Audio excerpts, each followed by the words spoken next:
Boom shakalaka. What is up, everybody? Randall here from Crypto Love, and today, I know the date, I looked it up. It is Tuesday, June 12th, 2018. And welcome. We've got another news episode for you today. Now, in the news today, we have some talk about ETH Classic. We have some talk about Loom. We have some other fun talk for the day. But before we get into things, thank you to everyone subscribing. If you haven't, click that subscribe button before somebody punches you. Also, thank you for nuking the shit out of that like button. And guys, if you want to find out how to win one of these sweet shirts that you can wear around town and be like the coolest person in town, comment on this video and every other video, enter for your chance to win, where I give one away at the end of the news video today. Now, let's look at CoinMarketCap, which we never do. Never start out the episode by looking at CoinMarketCap, but today we're doing something different. What makes today different from all other days? Well, market cap just under $300 billion. It's starting to climb. Bitcoin dominance 39.2%. And we're starting to see a little bit of green today. Okay? After the significant fall off we had on Sunday, starting to see a little bit of green. Bitcoin 67.97, just under 6,800. Ethereum 528. All right, Bcash under $1,000 at 934. EOS still hovering under $11 at $10.94. Litecoin just over $100. You know, you got to wonder, is Litecoin going to be under $100? But that's not the big news today, folks. Not at all. The big news today, Loom Network and ETH Classic. All right, and basically they gained because, I'll tell you in a minute. That's how I make you wait. Now, anyways, taking a look at Bitcoin, we are finding, you know, this little support range that we have right here between 6,500 and 7,000. That just seems to be the support range where Bitcoin, when it falls, when it's having a bad day, it just hangs out in there while it regroups, while everybody fudges the shit out of Bitcoin and cryptocurrencies. It just hangs out there, bides its time before it explodes again. So we're finding a lot of support right there. I mean, just look, it's sitting in there. It's sitting in there. Again, MACD, I'm just holding day right now and then waiting for this blue line to cross back over the orange, and then I'll buy back into Bitcoin with that day. Just doing some MACD trading for those of you who are asking. So far, it's turning out pretty good, you know? Not bad, just trading on the MACD on the daily candles alone. Now, the news today. Ethereum Classic price jumps 25% following the news of a Coinbase listing. I'm actually surprised it's only 25%. But Coinbase tweeted, "We're pleased to announce our intention to add support for Ethereum Classic on Coinbase in the coming months." Booyakasha. Saw a little price jump with ETH Classic. Tells you about, oh yeah, let's put some highlights on. Tells you about what Ethereum Classic is. Basically the hard fork in 2016 with the DAO attack.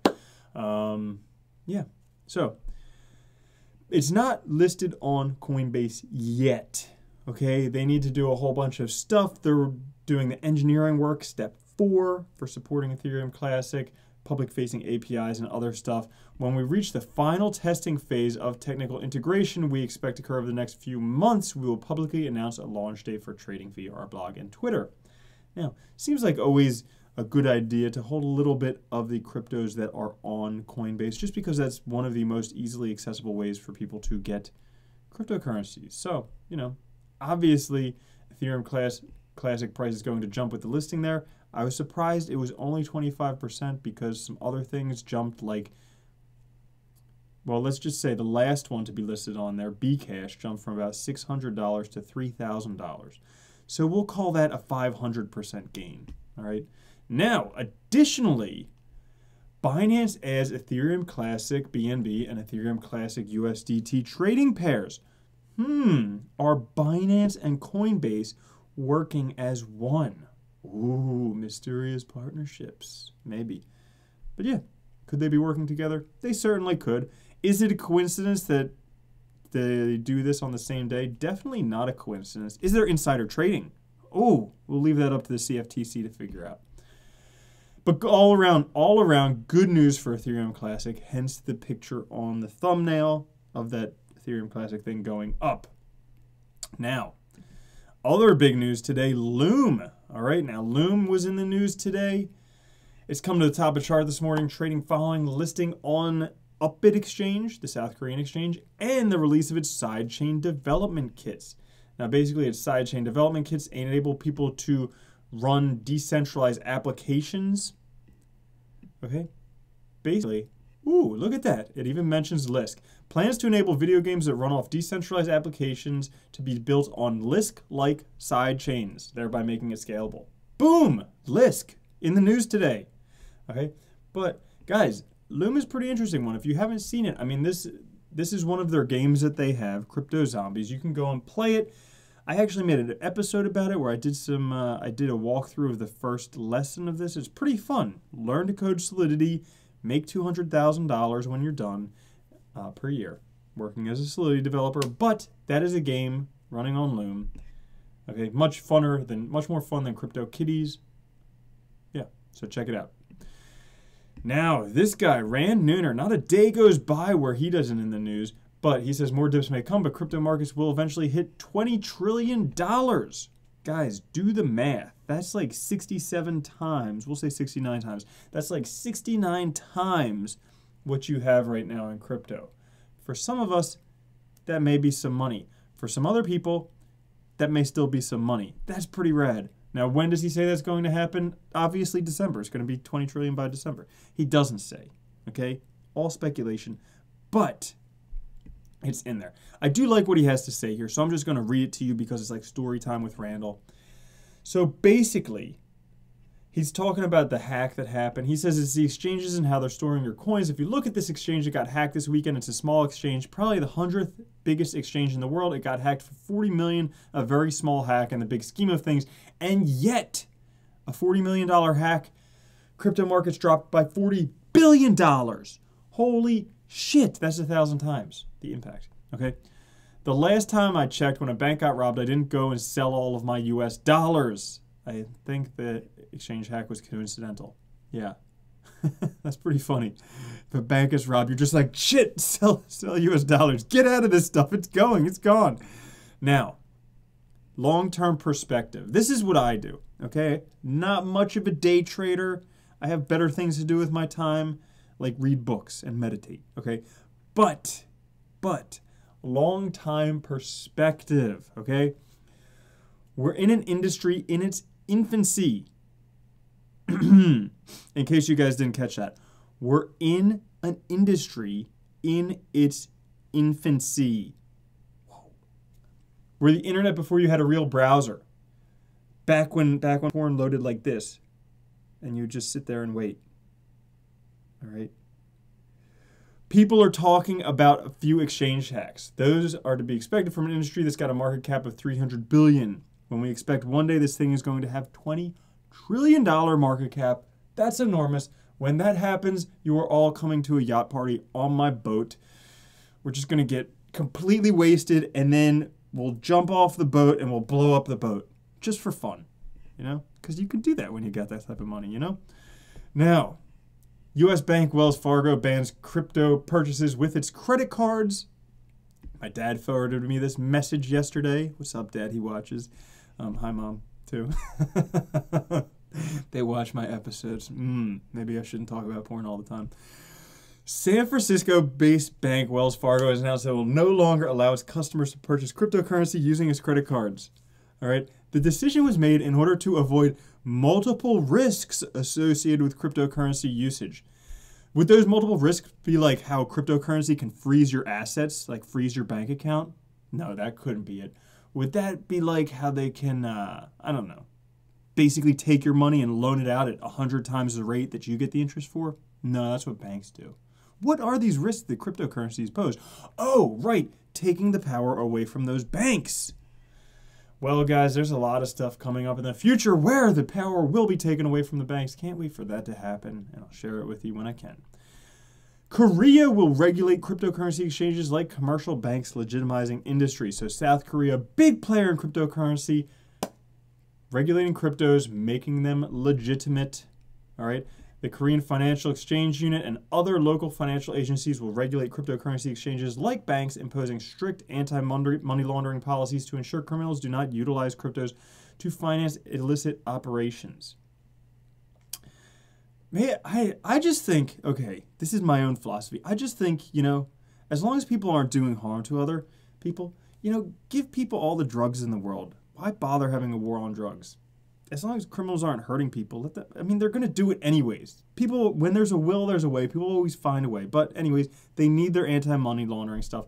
So Korea is going to do it. And they're going to start regulations, which is good. Some people say negative or positive. Turns out to be positive. While strict anti-money laundering and know your customer policies could create an uncomfortable ecosystem for users at first, it will add legitimacy to the rapidly growing cryptocurrency and blockchain sector. Now, if they had watched Napoleon Dynamite, they would have known it's much easier to add legitimacy. All you need are some gold chains, and automatically you're legitimate. So I'm just going to put some gold chains around my crypto, make them legitimate. Apple warns iPhone users not to mine cryptos. Ooh, could you mine Bitcoin on your iPhone? No. But Apple is a strong anti-crypto type of thing, so they have some new rules introducing more app restrictions targeting those that drain battery life, generate excessive heat, or stress system resources. Yeah, screw using your phone for what it's used for. Anyways, they have this whole new regulation on cryptocurrencies. So for wallets, apps may facilitate crypto storage provided they're offered by developers enrolled in an organization. Mining, apps may not mine for cryptocurrencies unless the processing is performed off-device cloud-based mining. Whew, Electronium just dodged a bullet, huh? Exchanges, apps may facilitate transactions or transmissions of a cryptocurrency on an approved exchange provided they are offered by the exchange itself. ICOs, yada, yada, yada. I don't feel like reading all of that. But look at that. Cryptocurrency apps may not offer currency for completing tasks. That's a problem for some things like Mithril, okay? Because you complete tasks, kind of like doing stuff on there, you know, posting stuff, editing, you receive crypto for it. I don't know. We'll have to see how that last one pans out because that goes in the face of the whole utility token thing on there. And some more news, a couple more articles for you guys. VeChain and DB Schenker pioneer the use of blockchain for the logistics industry.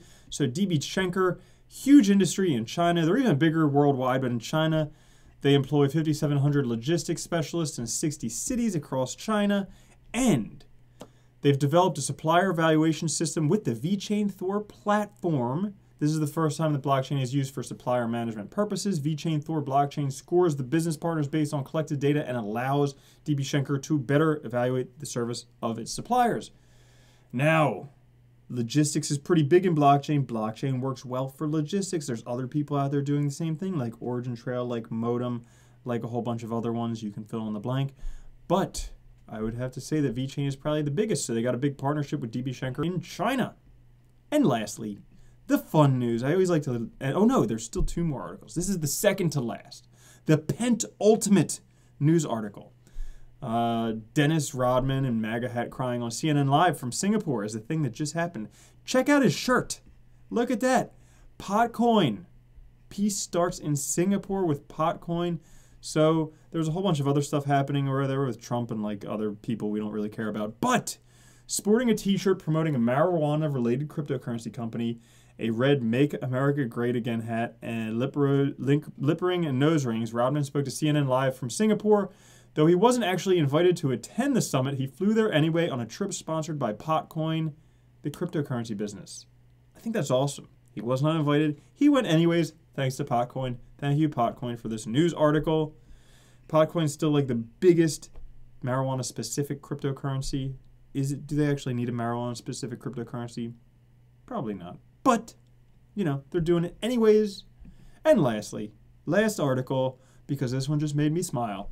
The number of women eyeing crypto investing doubled since start of the year, which is wonderful because as much as I love you guys, there's only like 5% of people who watch me who are female. And truth be told, I love women more than men. Truth be told. So, over the last 6 months, the amount of women considering an investment in cryptocurrencies has gone from 6% to 13%. And this is crazy. research suggests a difference in the way that men and women invest, okay? Because women are from Mars and men are from Jupiter and Uranus. And women take a more strategic approach. They're 50% less likely than men to suffer from a fear of missing out. So they don't FOMO and FUD like men do. Ooh, making them perhaps better investors. Although they're missing the whole early adopter thing because they're so slow to get into it. So, but welcome women. When you do get here, make sure you subscribe to my channel because I love having you watch. All right, so that is all the news that's fit to print today on Tuesday, June 12th. Yes, I remember the date, 2018. Now, for those of you who watch this episode and have not yet subscribed, click the damn subscribe button. For those of you who haven't nuked the shit out of the like button, you know, drop that atomic bomb and just nuke it. And then, if you want to win a shirt, make sure you comment on this video, every other video, enter for your chance to win one of these shirts where I give away every single day on the news video. I'm going to give one away right now. Okay, yesterday we had 2 videos. We had the news video and we had the BlockNet video. If you haven't checked out the BlockNet video, pretty cool. BlockNet's doing some badass stuff for 2018. Interoperability and decentralized exchange. And they've been around for like 4 years. So check out that video. But 2 videos. Ready? The BlockNet video wins. All right. BlockNet is the winner. All right. Now, we'll just take this URL and find out who wins this awesome t-shirt that makes you like the coolest person on the planet. I know I feel cooler every time I put one on. And who's going to be the next cool person to wear one? Aaron Monroe. Congratulations, man, Aaron Monroe. He says, Aeon, VeChain, and a shitload of other cryptos specialize in interoperability. You know why they're more convincing? Because they have an alliance with a lot of other cryptos. I'm more poised to believe in interoperability from cryptos which actively go out and seek alliances. Randall, we'd love to see an interview with Knowles. All right, I will work on an interview with Knowles. Aaron, you have a very good point. I actually spoke with, okay, everybody listen. Put down whatever you're doing and listen, because I wanted to talk about this on the interview, but I could not. Because BlockNet wants to have good relationships with other cryptocurrencies. But basically, I was always a big fan of the Blockchain Interoperability Alliance too. Icon, Aeon, VeChain. I've been talking about that for eons. Aeons, you know, you might say. But here's the thing. It isn't a Blockchain Interoperability Alliance. It's like a little club that they're keeping everybody out of. Because guess what? BlockNet's been doing Interoperability Alliance for like 4 years, okay? And when they wanted to become part of this Interoperability Alliance, Aeon said, no, we're not accepting anybody. This isn't an Interoperability Alliance. This is just our little club. So, calling bullshit on that comment. You still win, Aaron. I mean, you still win. I just wanted to let everybody know.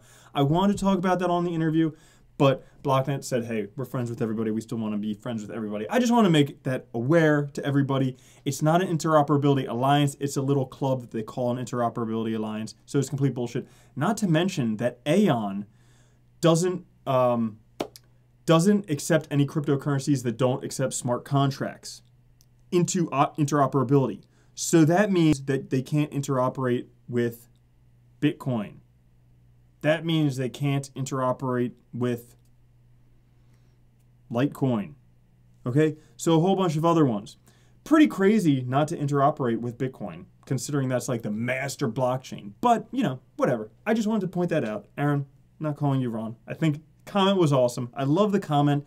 I love that it let me talk a little bit. I will contact Knowles and see if I can get an interview with them, because that would be rad. I love doing interviews. If you guys know any cryptos who would want to do interviews with me, who want me to interview them, okay, or if you want to see that, let me know, okay? Let me know. Anyways, congratulations. Thank you for watching. I will catch you guys later. All right? Love you very much. Peace.